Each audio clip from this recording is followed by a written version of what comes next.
Ya, pertandingan esok nampaknya adalah pertandingan yang ditunggu-tunggu begitu ya, tak hanya bagi timnas saja tapi juga untuk kita semua. Akankah kemudian Garuda bisa terbang tinggi lolos dalam babak kualifikasi Piala Dunia? Nampaknya Bahrain pun atau The Reds juga merasa demikian karena mereka harus mencuri poin untuk bisa juga lolos. Akankah kemudian gemuruh supporter kita nanti di GBK ini bisa menjadi dukungan besar bagi timnas kita di lapangan untuk bisa mencuri poin bahkan juga bermain maksimal. Bagaimana faktor psikologis akan berperan? Itu akan kami bahas di Apa Kabar Indonesia malam hari ini. Bersama dengan saya sudah hadir sejumlah narasumber. Kita perkenalkan terlebih dahulu sudah ada Bang Nur Alim, mantan pemain timnas. Selamat malam Bang Jabrik. Selamat malam Mbak Maria. Sehat hari ini ya? Alhamdulillah. Oke, kita ingin dengar nanti ya bagaimana analisa terkait dengan permainan kemarin dan juga esok seperti apa. Dan juga bergabung bersama kami, dia ada dosen dari Fakultas Ilmu Keolahragaan UNJ. Ini ada Bang Albert Aridan Tangkudung. Selamat malam Bang Albert. Selamat malam. Ya.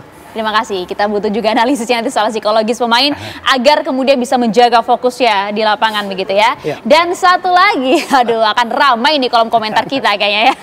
Yang paling dicintai oleh netizen pecinta sepak bola tanah air siapa lagi kalau bukan Bung Toel. Selamat malam Bung Toel. Malam Ayah.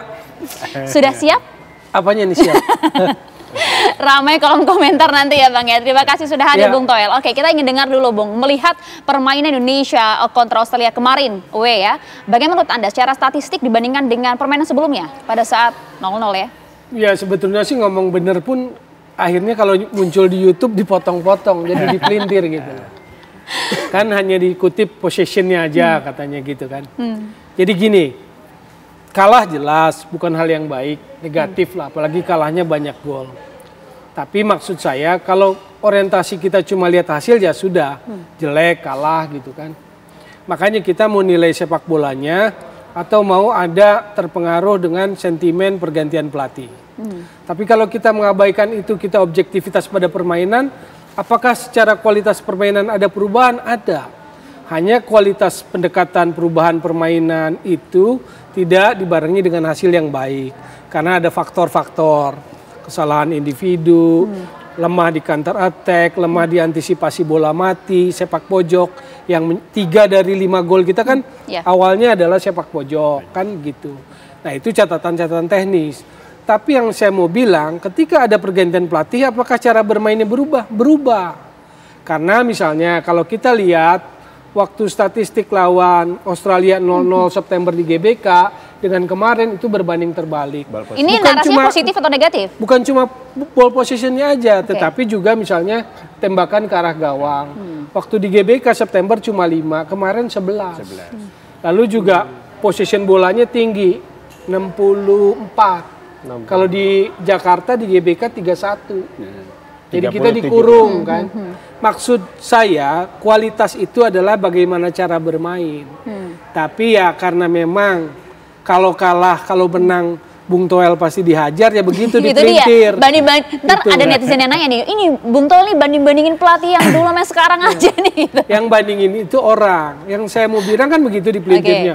Yang penting jangan serangan balik, bukan itu.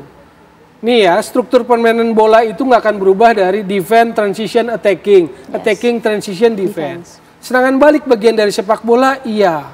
Tetapi ada bedanya serangan balik sebagai senjata pamungkas atau serangan balik sebagai prinsip gitu loh. Kalau menurut Anda? Arsene Wenger yang sangat ofensif di Arsenal, apakah dia gunakan serangan balik? Gunakan. Terutama ketika dia punya Thierry Henry, solo master counter attacking makanya.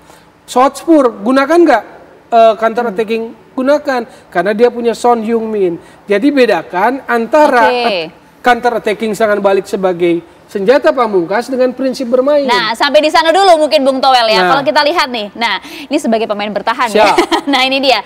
Kalau tadi sampaikan secara statistik sih permainan meningkat. Kalau menurut Anda berarti celahnya di mana? Bukan statistik, kualitas permainan. Kualitas permainan. Kelihatannya dari statistik. Silakan.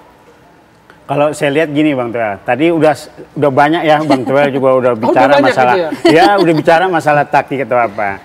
Nah ini terkait mengenai masalah formasi atau taktikal, itu kan beda. Beda pelatih, beda ramuan. Ya. Betul nggak Bang Toel? Betul. Jadi kemarin itu yang mungkin yang kemarin yang kosong-kosong yang di GBK atau apanya, mungkin juga mereka kan memakai polanya itu ada 5 defense di belakang. Sedangkan pelatih Patrick Kluivert yang sekarang di ini dia memakai pola 4-3-3. Berarti kan di situ ada kecenderungan bahwa di situ ada penggeseran dari pemain belakang. Betul nggak? Di antara nomor 2 ataupun nomor 5. Yang saya kaget juga Bang Toel, Ya. harusnya kan kemarin bermain dengan Australia, mereka mempunyai kecepatan dan mereka mempunyai postur tubuh dan mereka juga mempunyai pengalaman dalam bertanding. Ya. Di sini kan harusnya dilihat kalau memang toh harusnya pemain yang sudah solid, yang sudah tahu satu sama lain, seharusnya itu mereka nggak perlu diganti. Itu yang kadang-kadang yang penilaian saya di pemain belakang harusnya ada di situ Rizky Ridho. Ya, bukan itu juga berarti jadi kita pertanyaan juga banyak istilahnya jelek ya yang igirnya itu. Harusnya juga harus diperhatikan di situ. Akhirnya kan sekarang terjadinya kan banyak gol. Memang kalau di formasi main 4-3-3 itu pasti banyak gol di situ, Mbak. Apalagi harus mengandalkan yang tadi Bang Toel ngomong masalah transisi. Bertahan, menyerang, dan harus ada transisinya bertahannya. Secara taktik formasi oke sebenarnya ya? Sebenarnya nggak ada masalah. Yang tadi Bang Toel bilang juga harus, memang sudah ada peningkatan dalam permainan. Cuma karena ada satu faktor kelelahan juga, saya bilang Bang Toel. Karena apa? Perjalanan dari Belanda sampai ke Australia itu mungkin kan berpuluh-puluh jam di situ. Itu nggak mungkin. Ketika saya juga jadi pemain, itu kalau untuk buat menjaga kebugaran cuma jangka waktu 2 hari itu kurang ideal juga gitu loh. Nggak bisa dipaksakan juga. Nggak bisa dipaksakan, bohong kalau kita memang bilang katanya siap oke. Tapi pas giliran waktu di dalam lapangan itu bisa berubah. Itu, Pak dosen tolong perluas wawasan kami gitu ya. Kalau dilihat dari sisi psikologis, betul tidak sih seberpengaruh itu loh kebugaran pemain di lapangan itu? Kalau dari perspektif psikologi, saya melihatnya Indonesia ini kembali ke beberapa tahun yang lalu ya, timnas yang ini ya, memang ada adaptasi gitu untuk psikologi. Kalau dilihat dari pertandingan melawan Australia, ada penurunan ketika gol kedua, Martin Pais sudah mulai mental blockage gitu, jadi melakukan kesalahan terlalu cepat segala macam.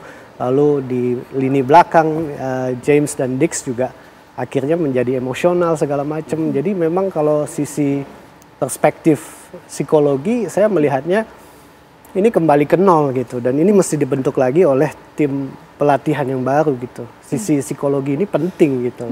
Jadi bukan taktis saja, bukan juga materi pemain, tetapi juga psikologi itu mesti dibangun. Dan menghadapi Bahrain ini nanti lain lagi ceritanya, karena Bahrain ini terkenal dengan mengulur waktu dan memancing emosi segala macam.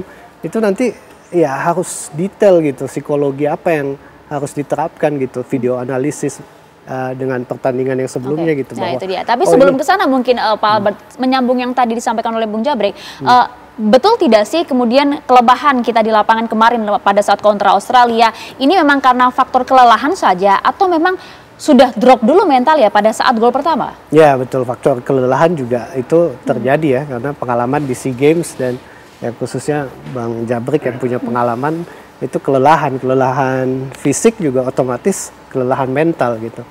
Makanya bisa dilihat dari gaya permainan ada kecapean mental gitu, kebuntuan mental hingga emosional gampang tersulut segala macam. Jadinya di sisi ya semuanya lah, sisi sayap juga saya lihat juga nggak terlalu banyak memainkan bola ya. Tapi ya Marcelino lah yang kemarin masih jadi motor, masih lumayan ya, masih bagus gitu. Oke, nampaknya kita harus sangat waspada pada saat kontra Bahrain esok hari ini. Apa yang kemudian harus diperhatikan Bung Toel oleh timnas kita? Dijawab sesaat lagi. Kami akan kembali untuk Anda, tetap bersama kami di Apa Kabar Indonesia Malam.